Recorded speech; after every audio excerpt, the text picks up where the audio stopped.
Mr. Chairman, I wanted to be clear here today that this is not political theater.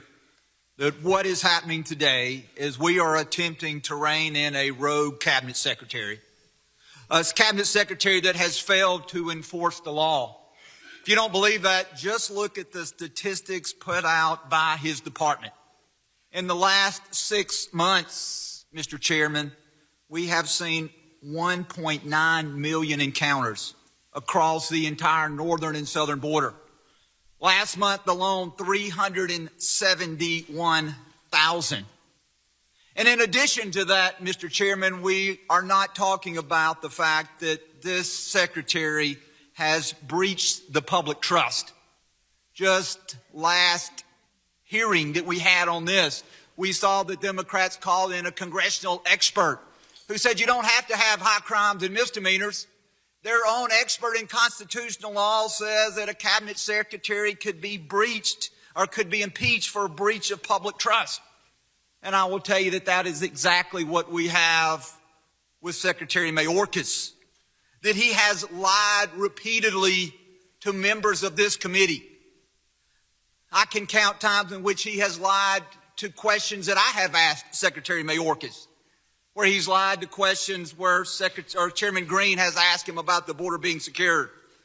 Questions by Dan Bishop, August Pfluger, Ms. Jackson Lee, former member of this committee, Kat Cammack. I can document at least 6 times where he has repeatedly lied when asked, is the border secure?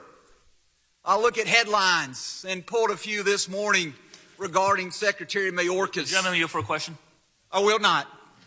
Mayorkas tells Congress the southern border is secure. DHS Chief Mayorkas said there is no border crisis. Homeland Security Secretary Mayorkas tells lawmakers the border is not open. Mayorkas says the border is closed, defends Biden's immigration strategy. Mayorkas takes heat for repeating border is secure. During House hearings, they go on to say this is nonsense. DHS Chief Alejandro Mayorkas' secure border claim a lie, CBP official says.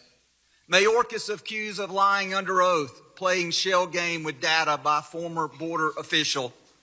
And my favorite, Mr. Chairman, Mayorkas' latest litanies of lies on the border put Santos to shame.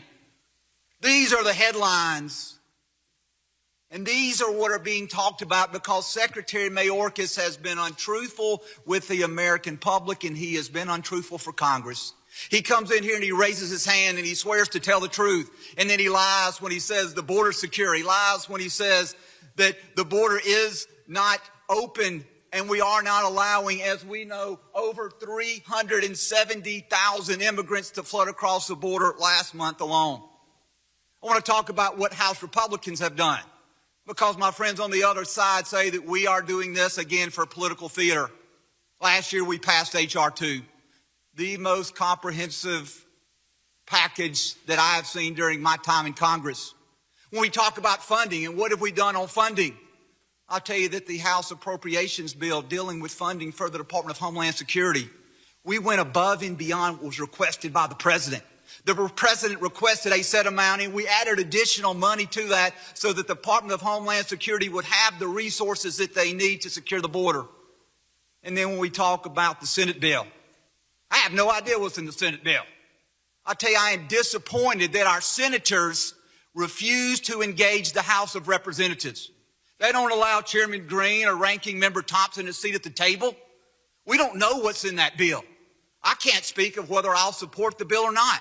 We've seen that. I will not yield, and I have 30 seconds and I will finish my time. I will tell you that for the Democrats to accuse Republicans of political theater is wrong. I want to end with this. I want to end with the fact that there was a recent letter. A letter actually was dated in 2021 by former official Rodney Scott. Rodney was chief of Border Patrol under both Trump and Biden. That letter described how he witnessed a seismic shift in border security and immigration policy that began on January 20, 2021. And that began with a lack of a meaningful effort to secure the border. So with that, Mr. Chairman, I would like unanimous consent to enter that letter into the record, and I would yield back. Without objection.